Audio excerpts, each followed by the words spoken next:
गरुड पुराणानुसार मृत्यू येण्यापूर्वी मिळणारे 5 संकेत। नमस्कार मित्रांनो, जर तुम्हाला आज मी सांगणार असलेली माहिती आधीपासून माहीत असेल किंवा नसेलही तरी हा व्हिडिओ शेवटपर्यंत नक्की ऐका, कारण गरुड पुराणात अशा काही गोष्टींचा उल्लेख आहे ज्या प्रत्येक माणसाने आयुष्यात एकदा तरी जाणून घेतल्या पाहिजेत।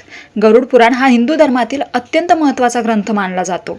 या ग्रंथात जीवन, कर्म, मृत्यू आणि मृत्यूनंतरचा प्रवास याबद्दल सविस्तरपणे माहिती दिली आहे।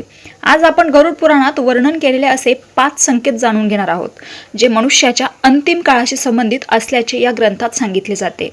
मात्र एक गोष्ट लक्षात ठेवा, या गोष्टी धार्मिक श्रद्धा आणि पुराणातील वर्णनांवर आधारित आहे।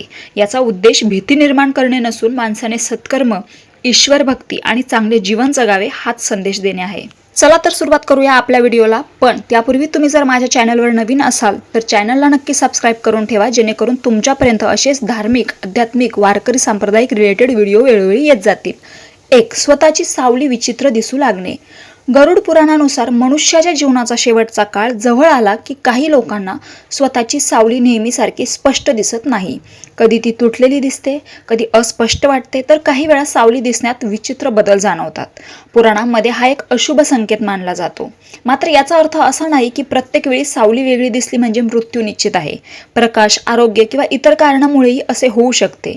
गरुड पुराणाचा खरा संदेश असा आहे की जेव्हा जीवन आपल्याला अशा गोष्टीची जाणीव करून देते, तेव्हा माणसाने अहंकार सोडून ईश्वराचे स्मरण करावे, चांगली कर्मे करावीत आणि प्रत्येक दिवस अर्थपूर्ण जगण्याचा प्रयत्न करावा। 2. सूर्य किंवा चंद्राचे तेज कमी दिसणे। गरुड पुराणात सांगितले आहे की काही व्यक्तींना सूर्य किंवा चंद्र पूर्वीसारखे तेजस्वी दिसत नाही। त्यांचे तेज कमी झाल्यासारखे वाटते किंवा त्यांच्याकडे पाहताना विचित्र अनुभव येतो। पुराणांमध्ये याला जीवनाच्या अंतिम टप्प्याची एक सूचना मानली आहे।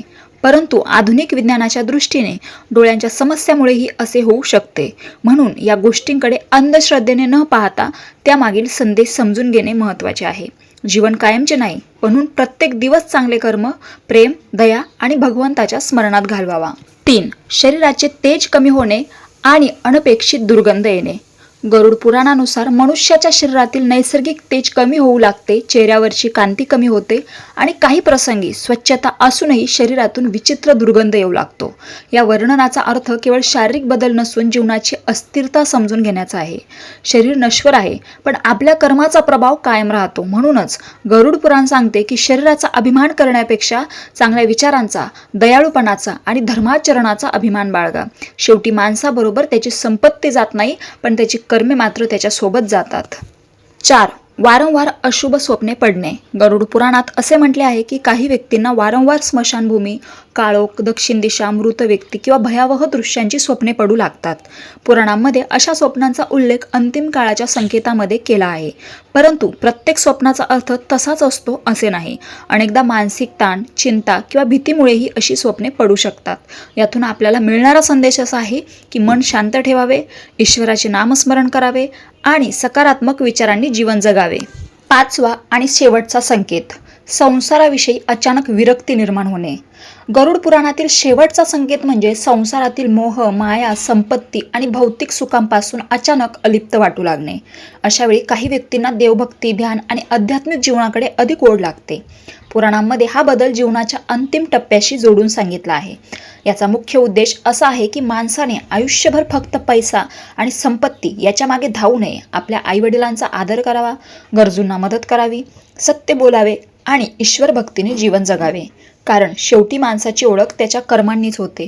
शेवट एकच सांगेल, गरुड पुराणातील हे संकेत भीती निर्माण करण्यासाठी नाहीत, उलट प्रत्येक क्षण मौल्यवान आहे याची आठवण करून देण्यासाठी आहे।